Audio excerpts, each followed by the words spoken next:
Hello, everyone, and welcome to Become a Client Magnet. I am so excited that you guys have decided to join me here today, and I am happy to be with you. As promised, this is a live event, and because I had to pop over to a meeting across the street, I am not in my office, but I am actually at the famous Edley's Barbecue. And this was a great place for me to pop in.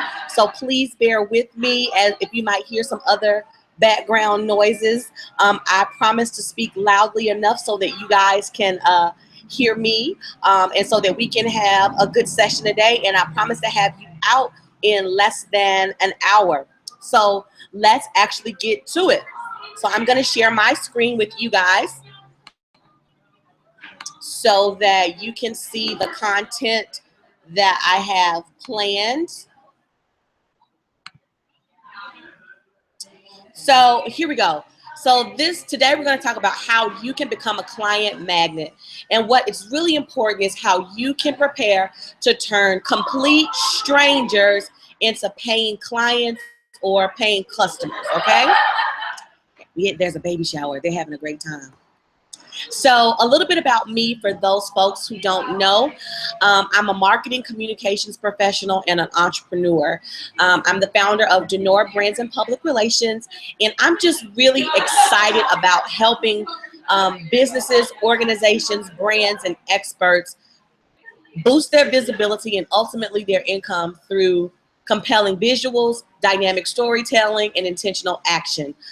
In addition to my work with Denora Brands and Public Relations, I'm also the founder of Live Your Brand, which is a movement specifically dedicated to emerging and aspiring entrepreneurs. Throughout today, if you guys have any questions about any of the content that I'm going to share, you can totally ask me questions by friending me on Twitter at Ash Northington and using the hashtag Client Magnet. I'll be sure to answer your questions there. If you'd like to join my Facebook group, it's Live Your Brand. Connect there. I'm always sharing tips, information, and resources to help small businesses grow because that's what I'm super passionate about. I'm growing and I want to help others grow as I grow. So let's get into it. Some of the key learning points that we're going to discuss today. Number one, we're going to find out how you can develop a solid system to attract, nurture, follow up, and close new business. I call this my ANFC system, and so that's what we're going to work through today. Number two, we're going to figure out how you can leverage what you do best in your business to attract new customers. Number three, we're going to talk about how you can nurture other people's curiosity so that they actually move from the stranger danger to paying customer and later a raving fan. And then lastly, we're going to talk about how and when to present a prospect with an offer they can't refuse, okay? So it's not about, oh, you need this project, this product, oh, I have the product, buy it, right? So we're going to talk about how you get to that yes as opposed to getting a whole bunch of no's, okay? So before we jump directly into ANFC, I think that there are a few things that's important to know, a few facts, right? So fact number one is that marketing, sales, branding, all of that is all about positioning. And so when I talk about positioning, I like to frame it in terms of the positioning pyramid. So usually when we first start out in business, we're hungry to get the deal. We're hungry to close the sale. And so, and sometimes because we're so hungry and eager to close new business, we end up selling everything, including the kitchen sink. So we don't really have an area of specialty, or we might actually have one. We're just not presenting that, positioning that forward. So we sell a whole bunch of stuff, right? And so when we do that, we position ourselves as generalists. Okay, so generalists, it's like dog eat dog. It's a fight to get to the top. It's like, I want to get this business, so I'm going to do whatever it takes to get there. Okay, and I think most aspiring emerging business owners sort of start out here. For example, when I first started out in public relations, I would offer photography and I would offer styling even. And those weren't really my areas of strength, but that's what I did because I was so hungry to get the business. And so what ended up happening is not that I got the business and I made all tons of money. What ended up happening is that I gave away all these valuable services and didn't get very little in return because I was positioning myself as a generalist. So when we get a little bit wiser, we begin to say, no, I'm not going to offer everything, including the kitchen sink. I'm going to narrow my scope, really get serious, and I'm going to specialize in 3 or 4 things. And so that's when you begin to make a little bit more money. That's when people begin to recognize you as an authority or as someone who knows something about a particular set of skills and services. But the gold comes when you position yourself as an expert. It really happens when you position yourself as an authority. So the difference between an expert and an authority is known for doing 1 or 2 things extraordinarily well. And so people, when they think of family therapy or family issues, they might think of someone like Dr. Phil. When you think of media moguldom, you might think of Oprah Winfrey. She's an authority. Dr. Phil is an authority. Experts are on their way to becoming authorities, but an expert specializes in 2 or 3 key areas and really, really hones in on those 2 or 3 areas, almost like, with blinders on, so that they don't get distracted and, falling into the specialist or the generalist category. So when we think about how we're going to implement our A and FC system, we want to think about doing things, attracting clients so that we become known as experts or authorities, okay? Not generalists and certainly not specialists and certainly not generalists, okay? The next fact that I think is important to know is that sales in business are all about relationships. So you guys have heard that adage, like, it's all about who you know. That's kind of true to a certain extent because you can get to know anyone, but it's really all about how you develop relationships, okay? So for the purposes of your A and FC system, we need to be clear that relationships, not acquaintances, not drive-bys, not just flailing your arms to say bye from me. Relationships is what gets you to sales. Relationships are what helps you close deals. So how do you kind of develop those relationships? You provide value to people consistently, okay? And you provide value to people in a way that develops your expertise. Because when you make yourself valuable and offer your expertise to people and showcase that in a way that's meaningful, that's going to help you build relationships, okay? Relationship builders are who close the most deals, right? And so I like to think about this. I say this in social media, but I also say this in relationship building. You need to follow the 80-10-10 rule. And that is you can spend 80% of your time serving other people. So figuring out how you can add value to another person. You can spend 10% of your time engaging, hanging out, being social with that person. And then another 10% you can sell to them. Remember, KLT is critically important in sales because people only do business with those whom they know, like, and trust. And so if you don't have a relationship, people can't get to know you. If they can't get to know you, they certainly can't decide whether or not they like you. And if they can't decide whether or not they like you, they certainly can't build trust with you.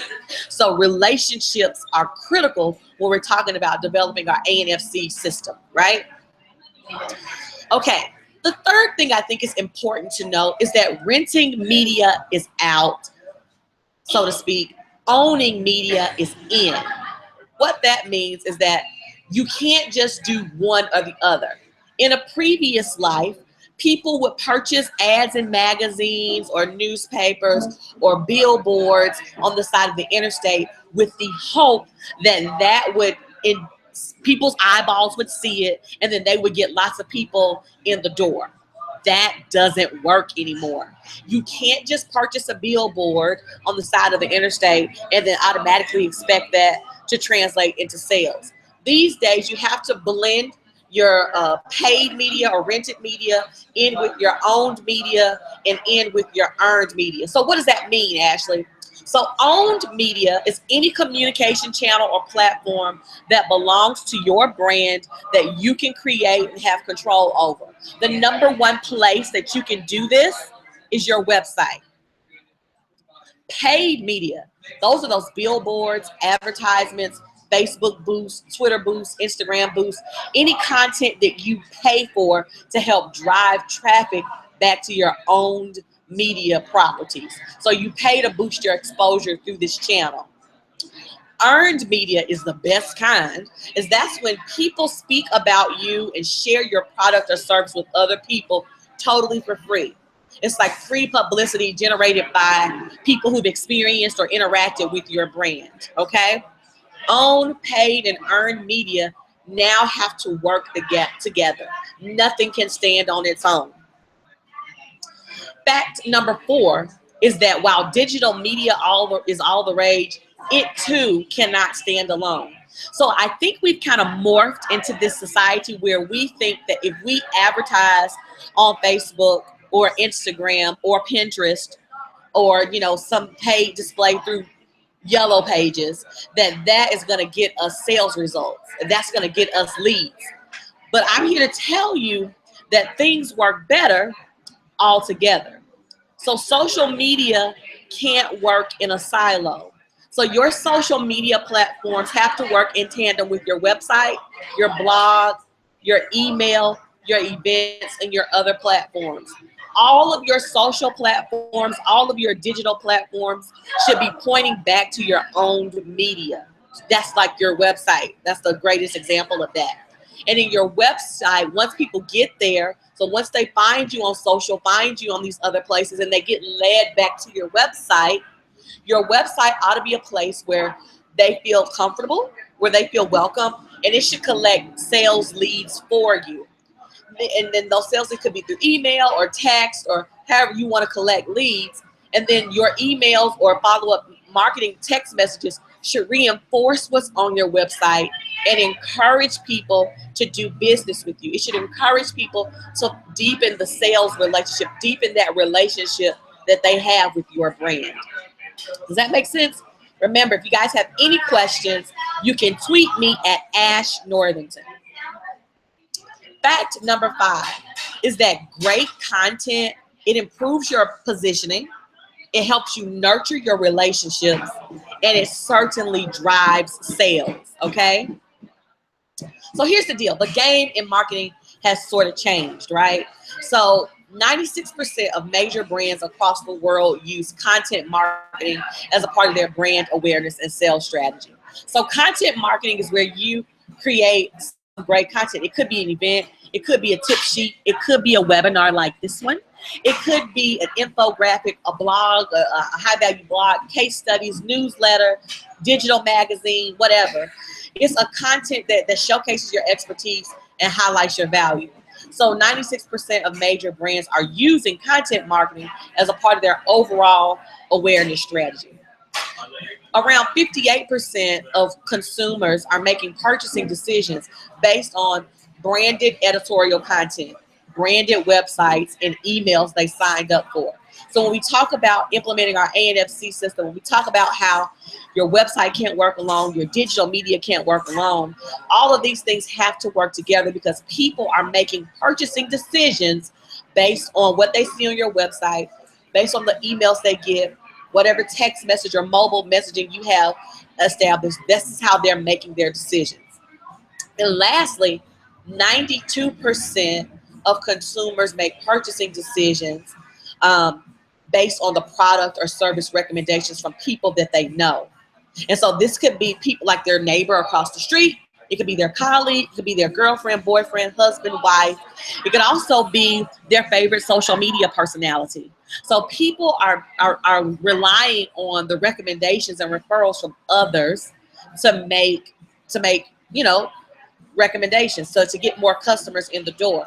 So that's why when we talk about ANFC, our attract, nurture, follow up, and close system, when we turn these strangers into customers, we have to make sure that we turn our customers into fans, because those fans, you know, they're going to talk about us and share the experience they have with our brands. So that's what we want to keep in mind. So let's talk about how we can attract new business, how we become a magnet. Okay, so how can you attract a client?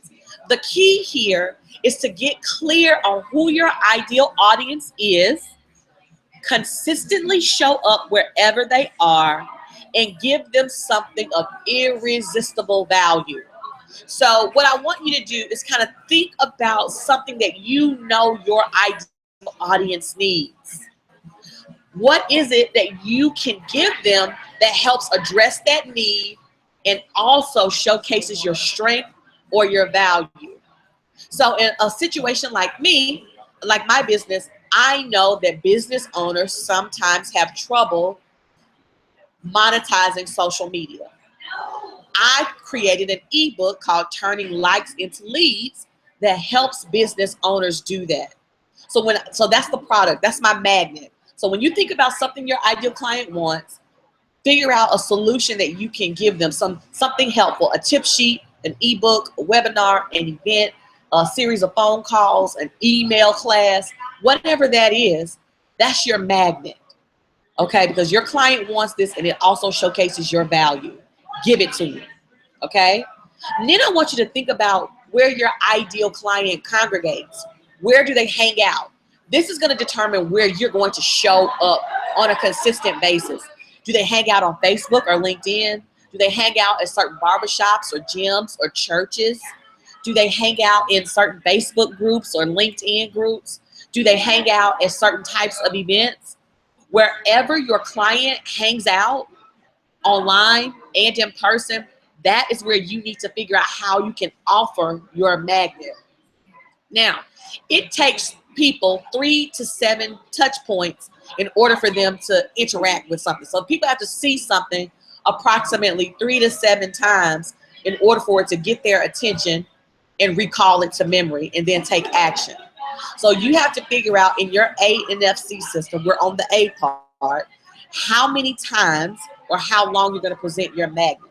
So for someone like me, that ebook, the ebook, for example, Turning Likes into Leads, I advertised that online. I advertised that in my blog. I ran a Facebook ad about it. I talked about it at events that I attended, and I do this on a consistent basis so that I can get as many people into my system as possible. So I want you to think about, is it going to be, you're only going to do this magnet for 3 weeks? Or is it going to be something that you can do on a consistent basis? Is it going to be something that you offer for 2 days? How many times are you going to offer people this magnet? Okay. So it's your turn. What I want you to do is to write down, when you get a chance, your target audience and where they congregate both online and in person. Write down some potential lead magnets that you can offer for free. You're serving other people. This is not something that they're going to have to pay for. Then I want you to write down where your ideal audience hangs out. So where you're going to offer your lead magnet, okay? And then I want you to write down how long you think or how many times you think you need to present this offer. Remember, the folks who claim your lead magnet, the folks who say, holy crap, I need to download this ebook, or I need to come to this event, or I need to jump on this webinar training, become a magnet. Those people are now your new sales leads.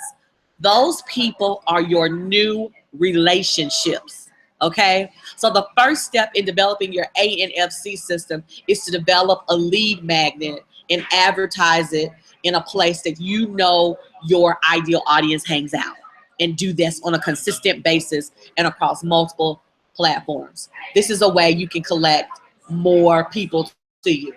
Make sense? So let's talk about how we nurture those relationships once they claim our magnets, our irresistible value, okay? So how do we nurture those leads? The key here is to build a strong relationship before you try to sell them something. Remember, people do business with folks they know, like, and trust. If you skip this step, you're going to most likely get a no when you present your offer. So we have to focus on nurturing the lead. So think about what steps you can take to build relationships. So after they claim your offer, is there another tip sheet or a set of phone calls or email series or an event or a training or a coupon? What can you offer them to build upon that relationship? And it's something that has to continue to serve them, serve their needs, and also position you as an expert, also highlights your value. I want you to think about the schedule you will take to consistently nurture that new found relationship.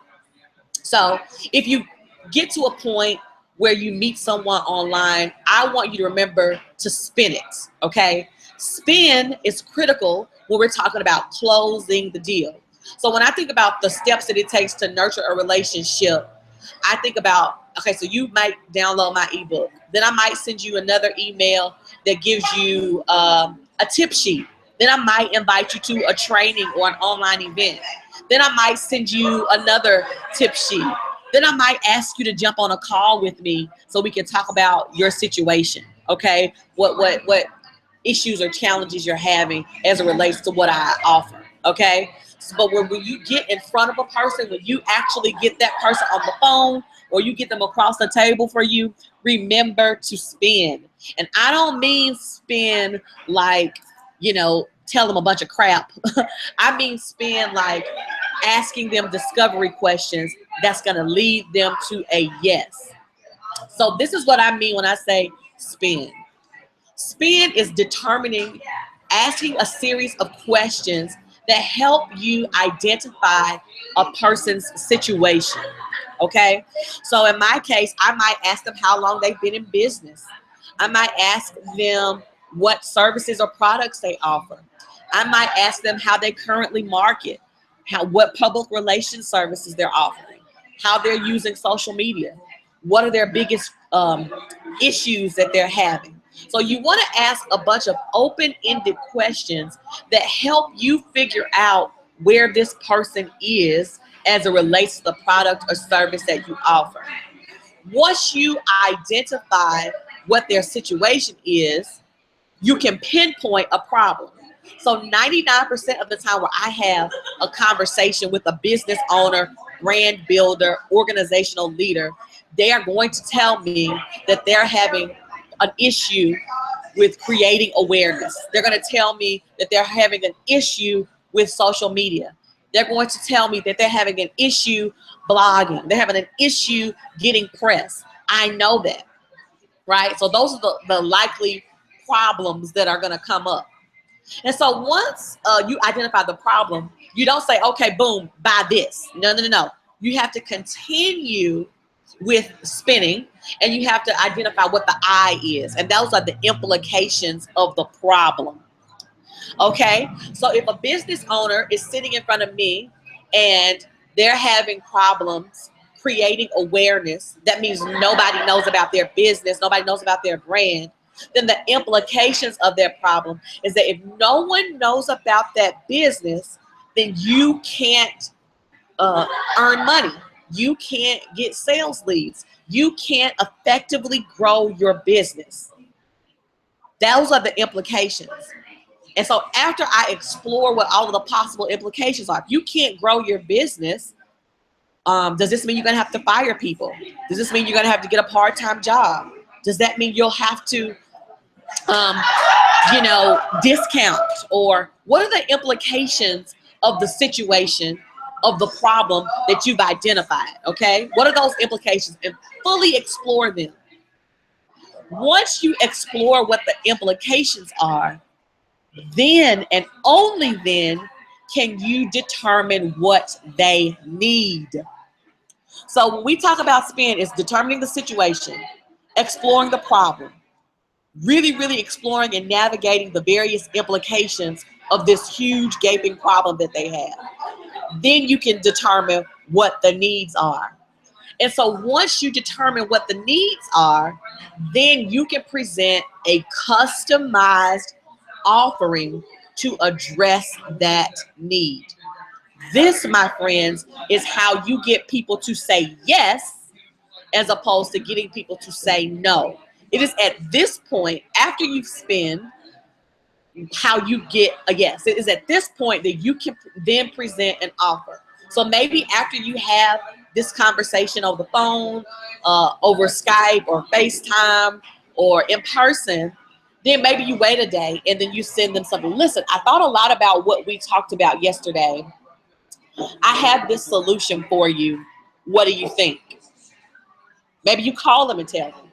At that point, you learn to nurture. So your lead. So I want you to identify 3 ways that you can nurture your new relationships. Will you do a series of phone calls? Will you do a series of emails? Will you host some events, do some trainings? Will you host a free coaching session? Will you give people a coupon or a free pass to your gym or your product or service? What will you offer them that serves them and also highlights your value? Write those things down. Then it's critically important to determine how you're going, what schedule. So after you have the first contact, are you going to wait 2 days later? Are you going to wait a week, 3 days? Determine the schedule that you're going to follow up and nurture that lead. Then I want you to think about your spin discovery questions. Remember, it is critical to focus on the S, study the S, determine what the P is, and fully explore the I before you get to the N, okay, before you get to the need, and certainly before you make the offer. If you spin, this is how you will be more likely to get a yes as opposed to a no, okay? Then it's your job after you present that offer, after you spend and you present your offer, it's your job to follow up. The win, my friends, is in the follow-up. So you have to really commit to following up on the business. The key to closing new business is to consistently follow up after you presented your offer. So after you spend, give the prospect a little time to think about your offer. Once you present that offer, shut up. I know that that's difficult and I know that that's hard. So just think about it this way. So if you present the offer in person or on the phone or via Skype, hush. The first person to talk is going to lose, right? To be quiet. Give them time to think about it. Give them time to process what you've just said, what you just offered, and then give them space to respond. Even if it gets awkward, and I'm telling you this, I have to tell myself this. Don't be so eager to close right then and there. Be quiet. Give them time. Then I want you to determine what steps you're going to take to follow up. So even after you have a 2-minute long awkward silence, you can say, well, I'm going to give you time to think about what I've just shared. I'd love to follow up with you in a couple of days to figure out, what you think about it. And so maybe you follow up via phone. Maybe you follow up via email. Maybe you send a handwritten thank you card. People don't do handwritten thank you cards enough. Figure out what steps you're going to take to follow up. Determine how many times and how far apart you'll follow up. So you want to make this very systematic. So on interaction 2, I'm going to wait 2 days later, then I'm going to call. Then I'm going to wait 3 days later, and then I'm going to send, a thank you note. Then I'm going to wait a week, and then I'm going to give them another phone call. Determine how many times and how far apart you're going to follow up. Okay? So here's what I want you to do. I want you to identify 3 ways that you can follow up with your clients after you present them an offer. Write those 3 ways down. It could be a phone call, in-person meeting, email, or a Skype call. Whatever that is, write those down. Then I'm going to tell you right how many times and how far apart you want to follow up. So is it every 2 days, every 3 days, once a week, once a month, okay? Then I want you to determine your bottom line or the amount of money that you want to provide for whatever product or services you're offering. Don't give in the pressure to go below that bottom line without changing the scope of work. So if people say, I really want to do this, I really want to close the deal, but $50, $10,000, $100, whatever, is too much, say, Okay, maybe there's room for negotiation as always. If you're not prepared to negotiate, you're probably not prepared to do business. So you can negotiate, but if you do and you get below that bottom line, then you have to change the scope of work, because you don't want to get in a situation where you're offering tremendous value, giving away products and services without getting your fair due, right? And so when we think about this ANFC system, I want you to think about how you can really make this systematic. And one way to do that is to think about customer relationship management tool, or CRM tool. My favorite one to use is HubSpot Sales. It's completely free. And what that's going to do is, so if you say, I'm going to offer this ebook, then I'm going to offer a training, it's going to allow you to put in your lead. So everybody who downloaded that ebook or came to that event or whatever your magnet is, going to allow you to import their contact information. And then you can say, I'm going to email them in 1 week. And it'll send you a reminder to say, email these people in 1 week. And then after you email them in that week, and you say your next step is 2 days later, you're going to follow up with a phone call. 2 days later, it's going to send you a reminder that says, hey, Ashley, you need to follow up with these people by a phone call. So this way you actually develop a system that actually attracts, nurtures, follows up, and closes. So Insightly's one, Salesforce is another, HubSpot Sales is another. There are several CRMs. If you want to just Google customer relationship management tools, Google them, and tons will come up. And that will help you input these steps that I'm sharing with you today into a system so that you can actually live this thing out. You can actually do this, okay? Then I want you to close the deal, okay? And so sometimes when I say the win is in the follow-up, that means that it's going to take, it may take you a couple of chances to actually get the business, get the deal closed. So either you're going to close at this point or you're going to move on to new business, because you don't want to spend a bunch of time on somebody who's never going to buy. You don't want to spend a bunch of time on a tire kicker. So the key to a successful closing is to decide the point at which the deal is going to die, or how you're going to celebrate new business. So you might say your offer is good for 30 days. So you got 30 days to make a decision. It could be 45 days, could be 2 weeks. Okay. So you decide the point at which, after you make that offer, this expires in 21 days. And you follow up over that 21-day period. And if they're not ready to move on. Okay. Or after that 21-day, 30-day, 2 weeks, whatever, 2 months, whatever you decide, and you actually get the business, then you have to decide how you're going to celebrate. And I like to celebrate with cupcakes or slices of cake, because cake is for closers, okay? Remember, you're going to get more yeses if you spin, if you actually follow that process. But remember, everyone that you offer something to is not going to make a purchase from you, and that's okay. You have to decide how you're going to end those negotiations if necessary.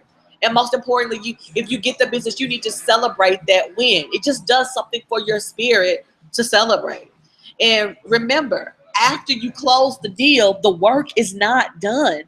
You have to follow up to make sure you give a great customer experience to turn that paying customer that used to be a stranger into a raving fan that shares that awesome experience with other folks, okay?